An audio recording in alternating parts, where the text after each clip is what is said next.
Hi అండి, hello నమస్తే, welcome to Shiva Satya's kitchen. ఈరోజు ఒక మంచి టమాటా పచ్చడి చూపించబోతున్నాను. అది అన్నంలోకి, చపాతీలోకి, ఇడ్లీ, దోశ ఇలాగా ఏ టిఫిన్స్లోకైనా నంచుకుని తినడానికి చాలా చాలా బాగుంటుంది. ఇలాంటి పచ్చళ్ళు చేసి పెడితే పిల్లలు సాసులు జాముల జోలికి కూడా వెళ్ళరండి. ఇప్పుడు ఆ పచ్చడి ఎలా చేయాలో చూద్దాం. పచ్చడి కోసం నేను స్టవ్ వెలిగించుకుని బాండీ పెట్టుకుని ఒక 3 టేబుల్ స్పూన్స్ ఆయిల్ వేసుకున్నాను.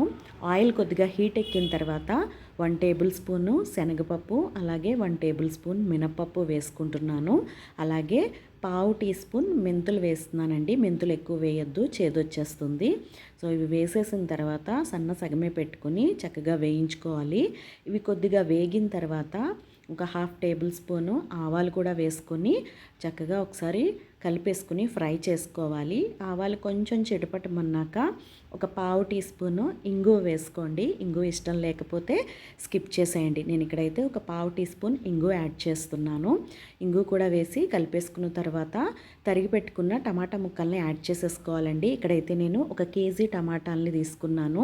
సో ఇలా పెద్ద పెద్ద ముక్కలుగా కట్ చేసుకున్నాను. మగ్గిపోయిన తర్వాత మనం ఎలాగో గ్రైండ్ చేస్తాం కాబట్టి మరీ చిన్న ముక్కలుగా అయితే తరగనవసరం లేదు. ముక్కలు వేసేసి ఇలా చక్కగా కలిపేసుకుని మూత పెట్టుకొని ఒక 5 నుంచి 10 నిమిషాల సేపు మగ్గించుకోవాలి. అలాగే మధ్య మధ్యలో మూత తీసి కలుపుకుంటూ ఉండాలండి, లేకపోతే అడుగంటిపోతుంది. సో ఒక 10 నిమిషాల తర్వాత మనం మూత తీసి చూస్తే టమాటాలు ఈ విధంగా కొంచెం మగ్గి ఉంటాయి. వాటర్ కూడా చూసారా వస్తున్నాయి మూత పెట్టడం వల్ల. ఇక్కడ నేనైతే రుచికి సరిపడా సాల్ట్ యాడ్ చేసేస్తున్నాను. 1 టేబుల్ స్పూన్ సాల్ట్ యాడ్ చేశాను. సాల్ట్ కూడా వేసేసి ఒకసారి మొత్తంగా చక్కగా కలిపేసుకోవాలి, మొత్తం అంతా పట్టేటట్లు. సాల్ట్ వేసేస్తే మనకి టమాటా కూడా త్వరగా మగ్గిపోతుంది. సో సాల్ట్ కూడా వేసేసిన తర్వాత ఇక్కడ నేను కారానికి పచ్చిమిరపకాయలు వాడుతున్నానండి. మీరు కావాలంటే ఎండు కారం కూడా వాడుకోవచ్చు. ఒక 6 పచ్చిమిరపకాయలను తీసుకున్నాను. ఇలా ముక్కలుగా చేసి వేసేసి ఇలా కలిపేసుకుంటే అవి మునిగిపోయేటట్లు మనం చక్కగా లోపలికి ఇలాగా సెట్ అయ్యేటట్లు పెట్టుకుంటే ఆ వేడి ఆవిరికి చక్కగా మగ్గిపోతాయి. ఇందులో అయితే నేను తీపి కోసం బెల్లం వేస్తున్నానండి. ఒక 5 ముక్కలు తీసుకున్నాను. అవి వెయిట్లో వచ్చేసి 31 గ్రామ్స్ ఉన్నాయి. సో బెల్లమైనా వేసుకోవచ్చు, పంచదార అయినా వేసుకోవచ్చు. పంచదార అయితే 2.5 టేబుల్ స్పూన్స్ వేసుకుంటే మీకు తీపి కరెక్ట్గా సరిపోతుంది.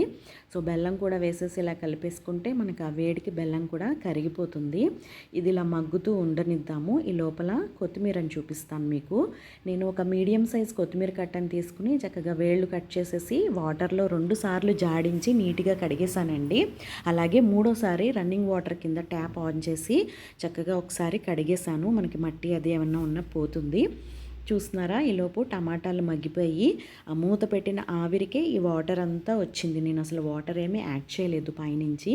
ఇప్పుడు నేను రెడీ చేసి పెట్టుకున్న కొత్తిమీరలోంచి ఒక 3 వంతుల కొత్తిమీరని వేసేస్తున్నాను. 1 వంతు కొత్తిమీరని ఉంచాను, అది తర్వాత లాస్ట్లో యాడ్ చేస్తాను. ఈ కొత్తిమీర కూడా వేసేసి మనం చక్కగా లోపలికి ఇలాగ సెట్ అయ్యేటట్లు కలిపేసుకుంటే కొత్తిమీర ఆ వేడికి కూడా చక్కగా మగ్గిపోతుందండి. చూస్తున్నారు కదా, మొత్తంగా మగ్గిపోయింది. మనకి టమాటాలు కూడా ఆల్మోస్ట్ మగ్గిపోయాయి. ఒక 5 నిమిషాల పాటు మళ్ళీ మూత పెట్టుకొని ఉడికించుకుంటే మనకి ఇంకొంచెం మెత్తబడిపోయి కరెక్ట్గా ఉడికిపోతాయి. ఇప్పుడైతే చక్కగా ఉడికిపోయి నేను 1 వంతు కొత్తిమీర ఉంచాను కదా, ఇలా లాస్ట్లో యాడ్ చేసి ఇవ్వడం వల్ల ఏంటంటే మనకి కొత్తిమీర ఫ్లేవర్ అనేది బాగా తెలుస్తుంది. మొత్తం మగ్గిపోయించకుండా లాస్ట్లో ఇలా కొద్దిగా యాడ్ చేసుకుంటే కొత్తిమీర ఫ్లేవర్ అనేది మనకి ఇంకా చక్కగా బాగా తెలుస్తుందన్నమాట. సో ఈ కొత్తిమీరను కూడా ఇలా వేసేసి ఇలాగా లోపలికి మునిగేనట్టు పెట్టుకుంటే ఆ వేడికి అది మగ్గిపోతుంది. సో మనకి ఇది అయిపోయింది కాబట్టి మనం స్టవ్ ఆఫ్ చేసేసుకుని దీన్ని చల్లారబెట్టేసుకోవడమే. చల్లారిన తర్వాత దీన్ని చక్కగా మిక్సీ జార్లో గ్రైండ్ చేసేసుకోవడమే. మీరు కావాలంటే రోట్లో కూడా రుబ్బుకోవచ్చు. నేనైతే మిక్సీ జార్లో గ్రైండ్ చేసేసాను. గ్రైండ్ చేసిన తర్వాత పచ్చడి చూస్తున్నారు కదా, ఇలా ఉంటుంది చక్కగా.